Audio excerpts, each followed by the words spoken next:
Well, I'm back again. You wouldn't believe this. I've just had another prophetic dream. 2 in one day. 2.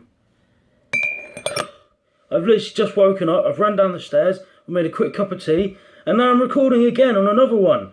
The one I did this morning was on the tsunami and the fear of it all.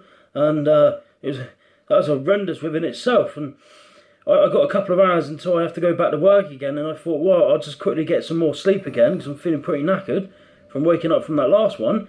As I lay down in the bed, I said to the Lord, I prayed this. I said, Lord, please help me go to sleep and please help me to wake up in time. Well, I've definitely woken up in time. I've still got like 2 and a bit hours, maybe 3 hours. I said, please, Lord, please don't let me have another one of those dreams. They're terrifying, But I said, if it's your will, let it be done. Oh my goodness, straight into another prophetic dream. Straight away, instantly. And so here's the second prophetic dream. I'll try and tell it exactly as I saw it and remember it. And it's terrifying. It's proper terrifying. Lord, I pray, please be with me as I share this second prophetic dream that you've given me. I pray, please help me to remember it from the beginning to the end, in absolute every detail that happened in that dream. And please help the person understand watching this of what's coming. Thank you, Lord. Oh, it's terrifying. So what it was, this is my dream, second prophetic dream. I don't even know the title of it yet. All I know is I need to record it. What it is, in real life, I work in the security industry. I work, I do all sorts of security, but at the moment I'm working in corporate security. And in my dream I was working on an event, so this is event security. And I was wearing, the normal security jacket, but we're on motorbikes. I don't know why we're on motorbikes, but it was like, really, sorry about the blowing, I got OCD. It was like a really important event, and we had to do things very quickly. And I was on a motorcycle, and I don't know if I was on a motorcycle, but I was, and I was speeding along very quickly. And there were lots of these girls, and I guess these girls, not girls, but women, were like something to do with the sex industry, and to do with pornography, or they were like, what do you call them? Porn stars, that's the one. And but they had this kind of evil look about them. I just didn't understand it. But I thought, it doesn't matter what they're doing. My job is to protect them, So I was going very quickly with this motorcycle, and we had this weird big glass bulletproof shield. On the Vatican car when they had the Pope in it, and he has this glass shield around him. It's bulletproof. Well, we had this, and we had to take this glass, and there was loads of us security. Bodyguards, I suppose. We're all on motorcycles, although I'm not a bodyguard, I'm not CPC trained, I'm just a normal security officer, but in the dream I was.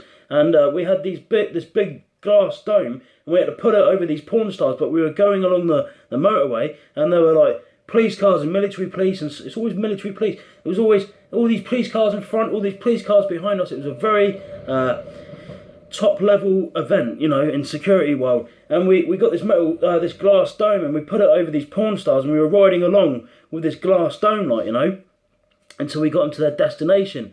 We got them to their destination safely, which was all good. And there were lots of people lying in the roads watching as we got there.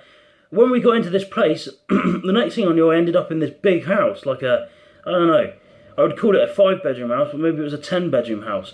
And I was suddenly there with I was there with these girls, these porn star girls, so I was still with them.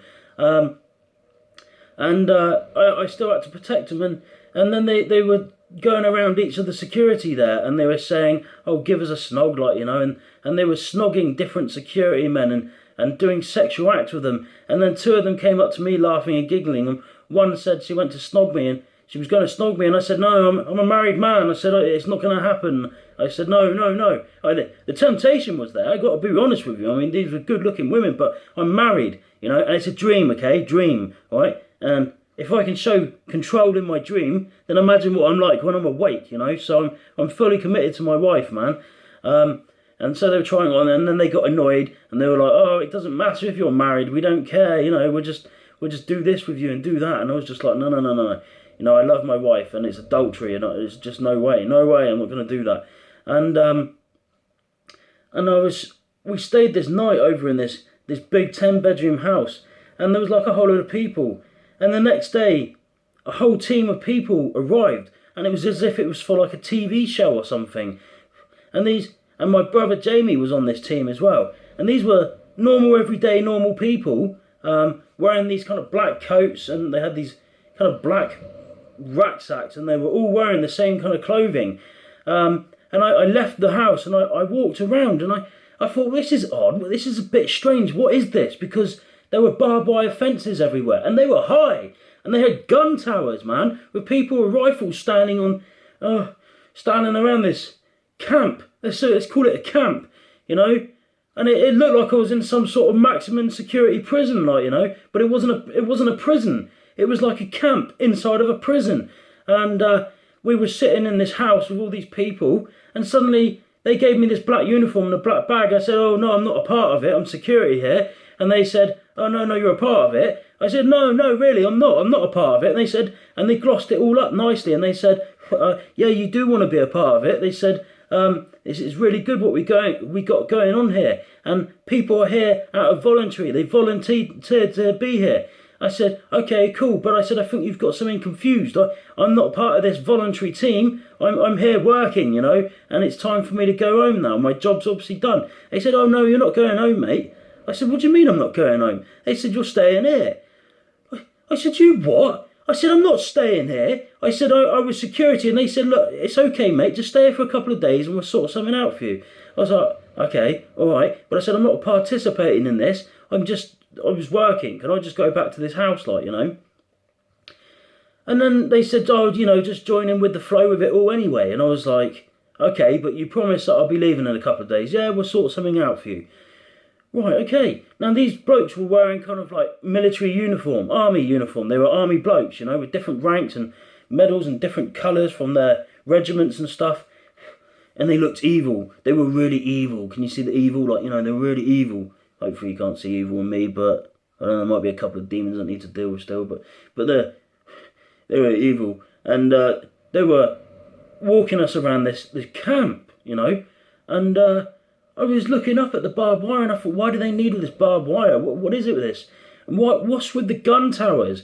And not just with the gun towers, but on the first day we were allowed to walk around the outside and the inside, but they would follow us and they had weapons and stuff.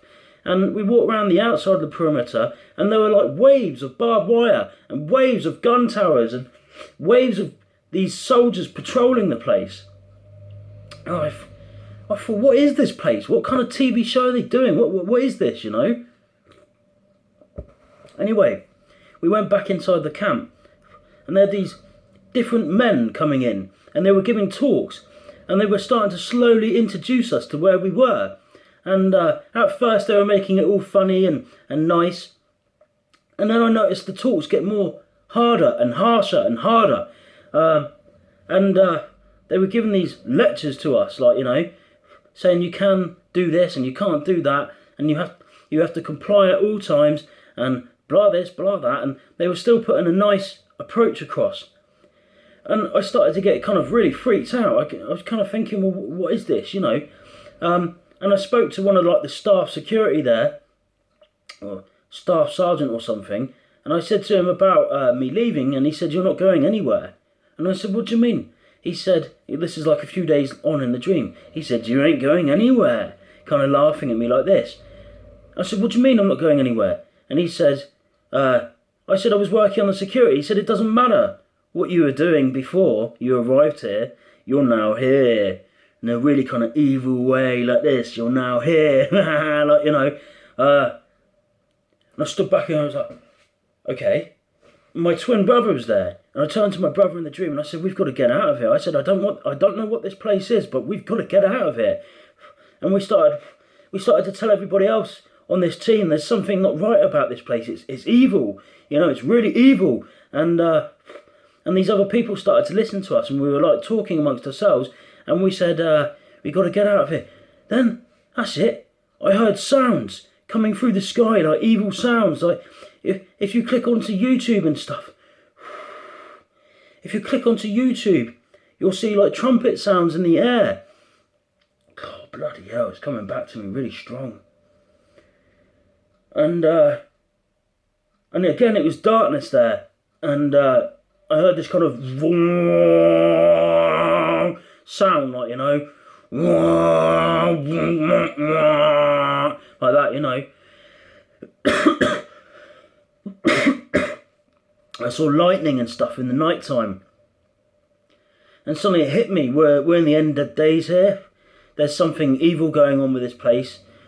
It's not a TV show.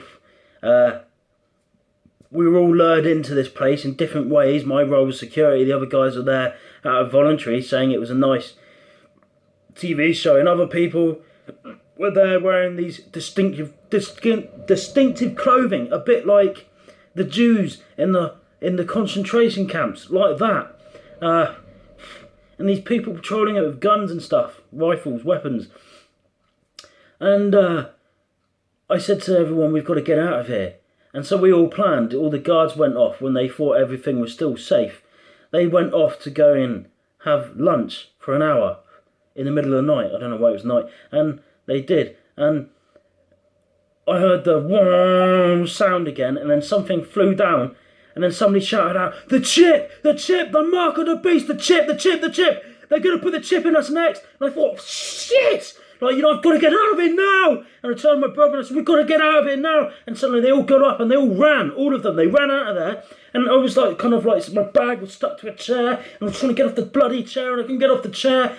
And this person ran back in again and said, he's going to put the chip in you, the mark of the beast. They're going to chip you now. They're laughing about it. And I thought, I've got to escape. I've got to get out of here now.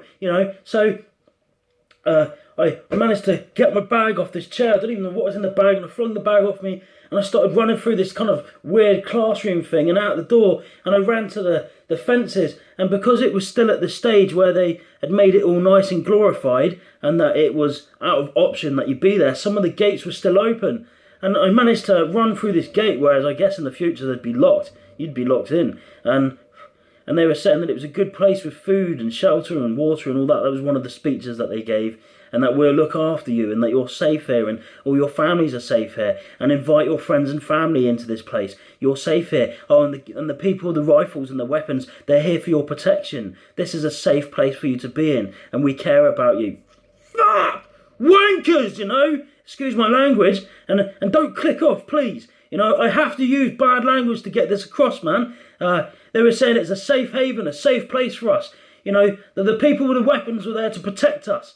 And again, I think I heard something to do with Obamacare or something along the lines of that. Obama something. This is a safe place to do with Obama, President Obama. I don't know. And I ran through this fencing, and there was this other man with different ages there. There was this man, and he looked like he would be a businessman. He kind of had one of those bowl haircuts. The haircut where, like you put a bowl on your head and it's like a bowl haircut, what older men have. And he had a bit of a bowl patch there, and he looked like he would normally wear a business suit, and he was 6 foot something. He was bigger than me, and he had a bit of a belly, and he was like, Aah! And he was running through the gate as well, and me and him were both running, and we were independent of each other, next to each other as we were running, and suddenly the military police or the police from the base jumped out, and they ran out with weapons, and they ran straight towards me and him, and one of them saw me first, and I tried to hide behind a pillar, and I lied down.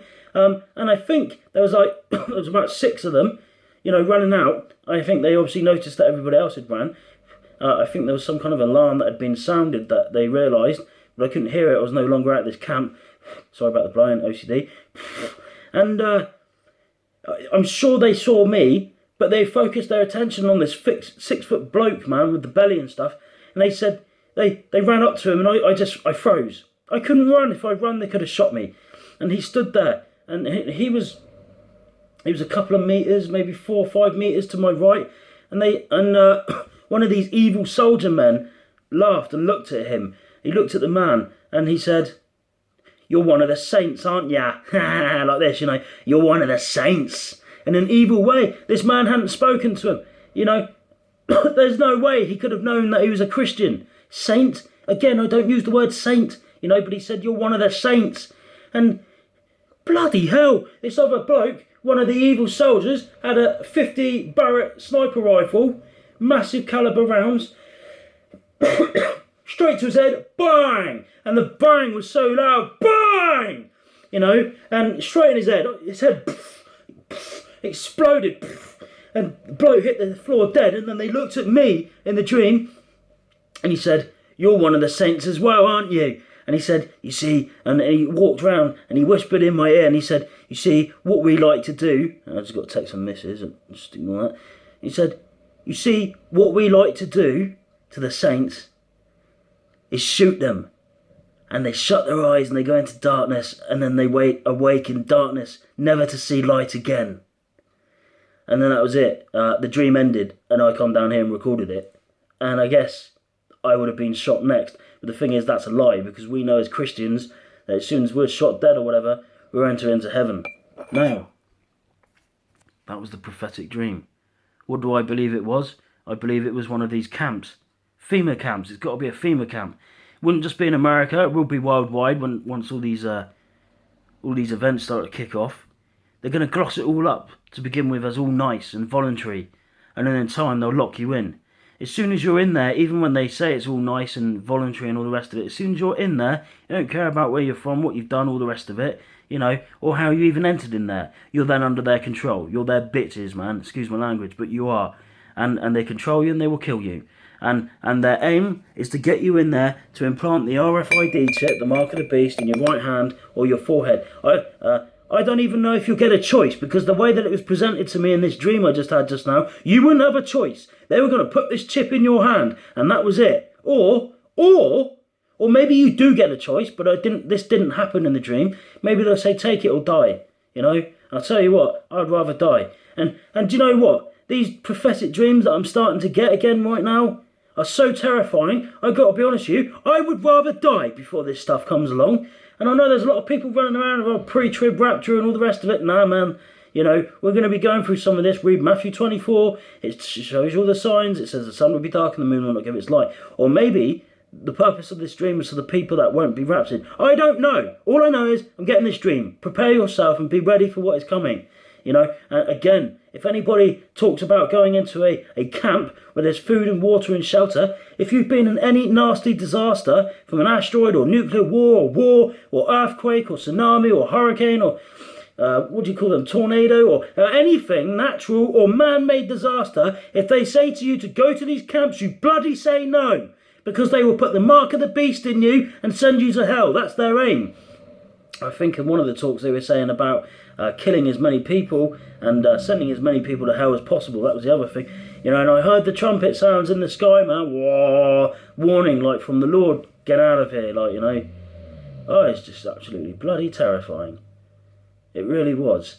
And in my dream, the fear, when you're running, the frantic fear, they're going to catch me, where are they? I was running like mad, and they caught me. And, well, how could you get away with waves of security and barbed wire and fencing and all the rest of it going off into the distance, man? And there was nowhere to go, and I was running for quite a while, and it was like barren wasteland. It was like in the middle of nowhere. These camps weren't put next to cities or towns. They were like in the middle of a common that are thousands of miles, or a desert, thousands of miles of nothing, Oh, it was so scary. It was terrifying. Get ready, guys. This stuff's coming, man. Don't go into any camp, because they'll put the RFID chip in you. If there's anything to do with Obamacare or Obama camps or FEMA camps, any sort of camp with barbed wire around, any camp, avoid it like the plague. Do not go in there, Prepare yourself. This stuff is coming. And I ain't going to bed again now, man. Trust me, there's no way. I got 2 hours before I go to work. I'm staying awake. I'm not having another one of these dreams. But the thing is, if it's the Lord's will, his will be done, man. And I will share it. And I will receive it, Lord, if you want me to. It's terrifying. Anyway, who knows? I could be back on here again tomorrow with another prophetic dream. But there's dream number 2. I guess I might call this, don't be deceived about camps.